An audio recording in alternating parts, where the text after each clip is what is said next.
بسم اللہ الرحمن الرحیم۔ السلام علیکم۔ ارشد شریف صاحب کے قتل کے حوالے سے ہر کوئی سوال پوچھ رہا ہے، ہر کوئی جواب چاہتا ہے، اور اب تک حکومت کی طرف سے جو کچھ کہا گیا ہے کوئی اس پر یقین کرنے کو تیار نہیں ہے، کوئی حکومت سے مطمئن نہیں ہے۔ اس کی سب سے بڑی وجہ یہ ہے کہ بڑا سوال یہ اٹھایا جا رہا ہے کہ کینیا میں اگر قتل ہوا ہے یہ، اس کے حوالے سے کینیا کی طرف سے جو کچھ کہا گیا وہ اپنی جگہ، اس پر بھی ہم بات کریں گے، لیکن اس کو شروع میں ہی حادثہ کہنا اور میڈیا میں بھی حادثہ کیوں کہا جا رہا ہے، اس پر اب سخت دکھ، غم، غصے کا اظہار کیا جا رہا ہے ارشد شریف صاحب کے دوستوں کی طرف سے، ان کے وکیل کی طرف سے، سمیع ابراہیم ہوں، عمران ریاض ہوں، جتنے لوگوں نے ان کے ساتھ کام کیا، کاشف عباسی ہوں، جتنے بھی لوگ، عارف امید بھٹی صاحب، وہ تو غم سے نڈھال ہیں، سبھی لوگ جتنے بھی ان کو جانتے تھے، ان کے قریب تھے، صابر شاکر صاحب ہیں، وہ سب دیگر تمام سینئر جرنلسٹ، وہ کہہ رہے ہیں کہ یہ اس کو حادثہ قرار دینا یہ بذات خود اس قتل کو دبانے کی ایک سازش ہے۔ سب سے بڑی بات یہ کہ یہ کیوں نہیں سوال اٹھائے جا رہے کہ ارشد شریف صاحب کو کینیا کیوں جانا پڑا، وہ کیوں گئے کینیا، جہاں پر کرائم ریٹ اتنا زیادہ ہے، جہاں کی پولیس دنیا کی بدنام زمانہ پولیس ہے، پاکستانی پولیس سے بھی زیادہ بدنام ہے، وہاں پر 2 لاکھ سے 6 لاکھ پاکستانی دیکھ کر آپ کسی کو بھی قتل کروا سکتے ہیں۔ الجزیرہ کی پوری رپورٹس اس پر موجود ہے، دنیا میں مشہور ہے کہ وہاں کی پولیس جناب بندے مروا دیتی ہے، اور اس کی رپورٹس، ڈاکومنٹری سامنے آ چکی ہیں، وہ آپ دیکھ سکتے ہیں۔ پھر ارشد شریف صاحب جتنا قابل، سمجھدار آدمی، خود سب سے بڑا نام انویسٹیگیٹو جرنلزم کا، جس کو نہیں پتا ہوگا یہ سب کیا ہے، وہ کیوں گیا کینیا؟ یہ بھی کہا جا رہا ہے کہ وہ ایک سٹوری بیہائنڈ کلوز ڈورز، دنیا میں جس طرح سے تھرڈ ورلڈ کنٹریز، پاکستان سے ممالک میں بڑے بڑے خاندان کرپشن کرتے ہیں، بڑے بڑے لوگ طاقتور کرپشن کرتے ہیں، اور وہ ڈاکومنٹری آ رہی ہے، اس میں ارشد شریف صاحب کا انٹرویو بھی ہے، وہ بھی بتا رہے ہیں سب کچھ، تو اس کا ہی حوالہ یا اس حوالے سے بھی وہ آگے مزید بات چیت کے لیے اور دیگر معاملات کے لیے گئے تھے، یہ بھی کہا جا رہا ہے۔ مگر سب سے جو اہم بات ہے وہ یہ کہ یہ چیز اب کنفرم ہو رہی ہے کہ یو اے ای حکومت نے ان کو کہا کہ پاکستانی حکومت نے ہم سے کہا ہے، ہم سے یہ رابطہ کر کے ڈیمانڈ کی ہے کہ جناب یہ ارشد شریف جو ہے اس کو یہاں سے نکالا جائے، یعنی یو اے ای میں ارشد شریف کو نہ رہنے دیا جائے، اور 24 گھنٹے کے اندر اندر آپ یہاں سے چلے جائیں، یو اے ای کے گورنمنٹ نے ان کو کہا، ورنہ آپ کو ہم ڈپورٹ پاکستان واپس کر دیں گے۔ ان کے خلاف یہاں پر مقدمات درج ہونا، غداری کا مقدمہ درج ہونا، تو کس نے ان کو مجبور کیا کہ وہ ملک سے جائیں، یہاں سے جائیں، پھر یو اے ای میں نہ رہیں، وہاں سے پھر کہیں اور جائیں، اور پھر کینیا، یعنی فورن جانا تھا تو ان کے پاس ویزا ہی کسی اور ملک کا نہیں تھا، تو کینیا میں نسبتاً آپ جا سکتے ہیں آسانی سے، تو اس وجہ سے ان کو وہاں جانا پڑا۔ اب سوال یہ اٹھ رہے ہیں کہ کہا گیا کہ جی ہمیں اطلاع تھی اسی طرح کی ایک گاڑی ہے جس میں بچہ اغوا ہوا ہے، تو اس وجہ سے ہم نے وہاں پر ان کو روکنے کی کوشش کی، نہیں رکے تو ہم نے فائرنگ کر دی۔ اچھا، اب یہ کینیا کی پولیس کی طرف سے آفیشیل جو سٹیٹمنٹ آئی ہے اس میں کہا ہے جی ساتھ ان کا بھائی تھا، یہ بھی غلط بات ہے، ان کا بھائی تو ساتھ تھا نہیں، وہ تو واحد اب کفیل تھے گھرانے کے، ایک بھائی ان کا تھا وہ شہید ہو چکا، والد صاحب ان کے دنیا سے جا چکے۔ اب یہ پولیس کیوں کہہ رہی ہے کینیا کی، وہ پولیس جو پیسے لے کر بندے مروا دیتی ہے، تو کیا یہ نہیں ہونا چاہیے ان پولیس والوں کو کٹہرے میں لایا جائے، ان سے انویسٹیگیشن کی جائے کہ چکر کیا ہے، ان کا پورا دیکھا جائے، ڈاٹا دیکھا جائے، کس کس سے ملتے رہے، رابطے میں رہے، کیا ہے، سب کچھ اگر دیکھا جائے تو تحقیقات اگر ہوں تو حقائق تک پہنچا جا سکتا ہے۔ اب یہ کہا جائے گا یہ بچہ کوئی اغوا ہوا تھا، اسی طرح کی گاڑی تھی، جبکہ وہ اس طرح کی کہتے ہیں ملتی جلتی گاڑی تھی، جبکہ نمبر میں بھی فرق ہے، سب کچھ فرق نظر آتا ہے۔ اچھا، بچہ اگر تھا، فرض کریں جی ہمیں اطلاع ملی، تو اگر کوئی اغوا ہوا بچہ اندر ہے تو کوئی فائرنگ کرے گا اس پر، کہ بچہ بھی تو اندر ہے، اس کو گولی لگ گئی تو۔ دوسری چیز یہ کہ ٹائر پر فائر کیوں نہیں کیے گئے۔ تیسری چیز یہ کہ وہ روڈ بلاک جو ہیں، پولیس کیا اس طرح چھوٹے چھوٹے پتھر رکھ کے روڈ بلاک کرتی ہے، اور پولیس وہاں پر نہیں تھی، اور پھر لوکل اگر ڈرائیور وہاں پر گاڑی چلا رہا ہے تو اس کو نہیں پتا کہ پولیس کے کہنے پر رکنا ہے، یا ارشد شریف صاحب اس کو نہیں کہیں گے کہ رک جاؤ، تو وہ پولیس کہاں تھی؟ اور پھر جو فائر ہوا ہے، جو تصویر سامنے آئی ہے، اس کے حوالے سے کہا جا رہا ہے کہ وہ بڑی کلوز رینج سے، یعنی قریب سے گولی ماری گئی ہے۔ تو یہ سب کیسے، کہ گاڑی اگر آگے نکل گئی تھی تو پھر اتنی قریب سے گولی کس طرح لگی؟ گاڑی کی تصاویر آ گئی ہیں، 9 گولیاں فائر کی گئیں، آپ وارننگ شاٹس ہو سکتے تھے، ٹائر پر گولی مار سکتے تھے۔ یہ سب بہت بڑے سوالات ہیں، بڑے اہم سوالات ہیں جن کے جواب آنے چاہیے۔ یہ کہ جی صرف وہاں کی پولیس نے کہہ دیا، جی کینیا کی پولیس نے کہہ دیا ہے اور بس ہم مان گئے ہیں، یہ نہیں ہو سکتا۔ اسی لیے اب اسلام آباد ہائی کورٹ میں جو درخواست گئی ہوئی ارشد شریف صاحب کے وکیل کی وہ بہت زیادہ اہم ہے، اس کو بھی دیکھنا ہوگا۔ اس کے ساتھ جناب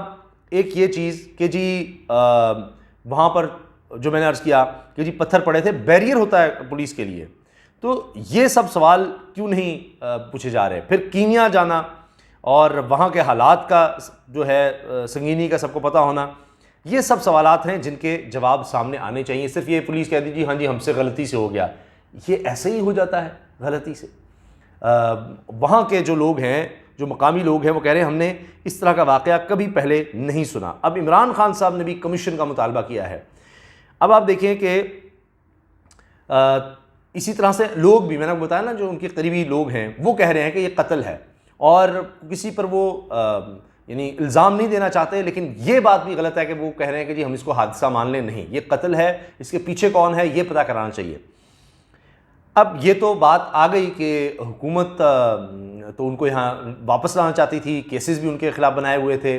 اب بڑے بڑے لوگ اس پر بات کر رہے ہیں، تو یہ حکومت کا کردار کیا ہے کہ اس نے انتظار کیا، پہلے دیکھتے رہے، اچھا پھر جب میڈیا میں بات آ گئی، بہت شور و غوغا ہوا، صحافیوں نے اس کو کنڈیم کیا، صحافتی تنظیموں نے کہا کہ بڑا یہ افسوسناک قتل ہے، وکلاء تنظیموں نے کیا، پھر حکومت ہوش میں آئی اور جناب ہمیں دکھ ہے، افسوس ہے۔ کیا وزیر اعظم یہ کہے گا دکھ اور افسوس ہے، یا اس کو چاہیے کہ تفتیش کروائے؟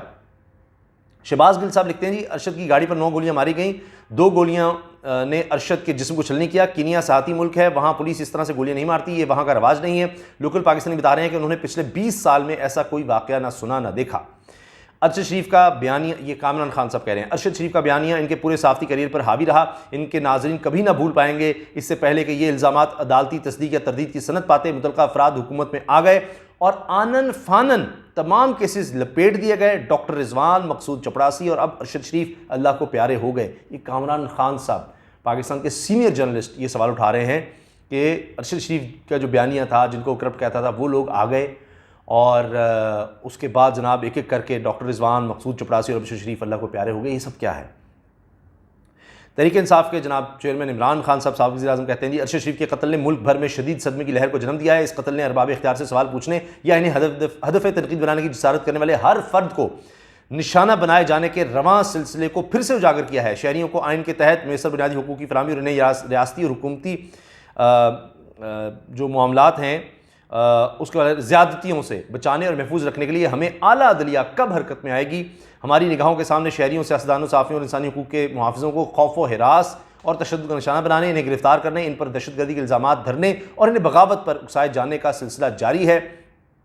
ہم حکومتی اداروں کی جانب سے جھوٹے مقدموں کے اندراج اور اختیارات کے غلط استعمال میں اضافہ دیکھتے ہیں۔ ہم نے اپنی نگاہوں کے سامنے بیرونی مدد سے پاکستان میں تبدیلی حکومت کی سازش پروان چڑھتے اور پاکستان کو طوائف الملوکی کی بھینٹ چڑھتے دیکھا، مگر اعلیٰ عدلیہ خاموش تماشائی بنی، اس سے لا تعلق رہی۔ عدلیہ آئین و قانون پامال کرنے والے ریاستی اداروں کے خلاف کب اقدام کرے گی؟ یہی وقت ہے کہ اب عدلیہ حرکت میں آئے۔ تو وہ بھی عدالتی کمیشن یا عدالت کی طرف سے چاہ رہے ہیں کہ اس کا نوٹس لیا جائے۔ اب ایک کیس میں نے آپ سے عرض کیا کہ اسلام آباد ہائی کورٹ میں جا چکا ہے، ارشد شریف صاحب کے وکیل ہیں بیرسٹر شیب رزاق، وہ یہ معاملہ لے کر گئے ہیں، نوٹسز وزارت خارجہ کو، وزارت داخلہ کو جاری کر دیے گئے ہیں۔ اسلام آباد چیف جسٹس اطہر منلہ صاحب کی عدالت میں معاملہ گیا۔ اس کے ساتھ ساتھ جناب کامران خان صاحب یہ بھی کہتے ہیں وزیر اعظم شہباز شریف نہ مسئلہ یہ پاکستانی ہے، نہ ان کی سوچ رکھنے والے دوسرے لاکھوں پاکستانی، نہ مسئلہ کا حل وہ ہے جو آپ نے ان تمام شخصیات کے ساتھ کیا۔ کب تک، آخر کب تک اقتدار آنی جانی شے ہوتی ہے، مگر اظہار رائے کی آزادی سلب کرنے کے لیے آپ کے 6 ماہ میں جو ہوا مورخ فراموش نہیں کرے گا۔ اس میں عمران ریاض کی تصویر، جس طرح ان کے خلاف کیسز ہیں، صابر شاکر دیکھیں وہ بھی ملک سے باہر ہے، وہ نہیں آ پا رہے، ارشد شریف کی تصویر ہے، ایاز میر صاحب کی تصویر ہے، شہباز گل ہوں، اعظم سواتی ہوں، دیگر صحافی جن کے ساتھ یعنی اتنا ظلم کیا جا رہا ہے، کیسز پہ کیسز بنائے گئے ہیں۔ سمیع ابراہیم صاحب کو دیکھ لیں آپ، اسی طرح سے جمیل فاروقی کو آپ دیکھیں، تو ایک لمبی فہرست ہے صحافیوں کی جن کے خلاف کیسز بنائے گئے۔ اچھا، پھر ایک سوال، یہ بہت زیادہ سرا المیڈا بھی یہ سوال اٹھا رہے ہیں اور کامران خان صاحب بھی، کہ کینیا کے سب سے بڑے اخبار دی نیشن نے تھوڑی دیر قبل اپنی تحقیقاتی رپورٹ میں انکشاف کر کے ایک پینڈورا باکس کھول دیا۔ ارشد شریف قتل کیس میں اصل حقیقت وہ ہو سکتی ہے جو پولیس رپورٹ میں تحریر نہیں کی گئی۔ ان کا میڈیا یہ کہہ رہا ہے کہ دال میں کالا ہے، اب پولیس رپورٹ میں جو چیز نہیں ہے اصل حقیقت وہ ہے، بہت سی چیزیں چھپائی جا رہی ہیں۔ تو ان کو سامنے لانے کی ضرورت ہے، چاہے جوڈیشل کمیشن بنتا ہے، تحقیقاتی کمیشن بنتا ہے، اس میں دیکھنا ہوگا ہے تو یہ قتل، اب کس نے کیا ہے، کس کے کہنے پر ہوا ہے، یہ دیکھنا ہوگا۔ خالی یہ نہیں ہو سکتا کہ وہاں کی پولیس نے کہہ دیا جی ہم نے مار دیا ہے، ہم سے غلطی سے مارا گیا ہے، یہ نہیں، اس کو نہیں مانا جا سکتا۔ اب دیکھتے ہیں کہ پاکستان کی حکومت واقعی اس پر آگے چلتی ہے، کیونکہ حکومت پر بھی الزامات آ رہے ہیں کہ آپ نے اس شخص کو مجبور کیوں کیا۔ ایک تو وہاں پر قتل ہوتا ہے، لیکن جو وہاں تک پہنچتا کیسے ہے؟ آپ کے مجبور کرنے پر آپ نے دبئی حکومت کو کہا کہ جناب یہ بندہ ہمیں مطلوب ہے اور اس کو ہمارے حوالے کریں، اور وہاں پر UAE نے ان کو کہہ دیا کہ بھائی یا تو ہمیں حوالے کرنا پڑے گا، نہیں تو یہاں سے چلے جاؤ، اور وہ وہاں پر گیا۔ کینیا ہی کیوں گیا، کس کے کہنے پر گیا، کیا ہوا، وہاں پر کون لوگ تھے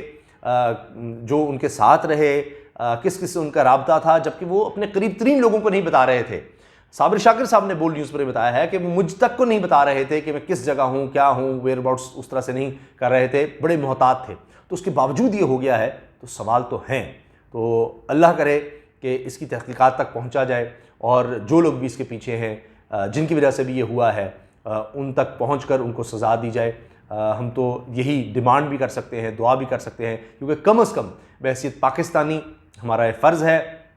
ان کے بچوں کے لیے، 5 ان کے یتیم بچے، ان کے لیے، ان کی والدہ کے لیے جو بیوہ ہیں، ان کا یہ ایک بیٹا بھی اب اس دنیا میں نہیں رہا، اور ان کے لیے یہ ہم پر قرض ہے کہ ہم یہ سوال اٹھائیں اور ان کے جواب سامنے آنے چاہیے۔ یہ موجودہ حکومت جو ہے اس کے خلاف یہ چارج شیٹ بڑھتی چلی جا رہی ہے کہ ان 6 مہینوں میں جو کچھ ہوا ہے صحافیوں کے خلاف، پاکستان کی تاریخ میں کبھی ایسی مثال نہیں ملتی۔ اب یہ نہیں ہو سکتا کہ صرف وزیر اعظم کہہ دے بڑا دکھ ہے، افسوس ہے، نہیں، اس سے ان کی جان نہیں چھوٹے گی۔ اجازت دیجیے، اللہ حافظ۔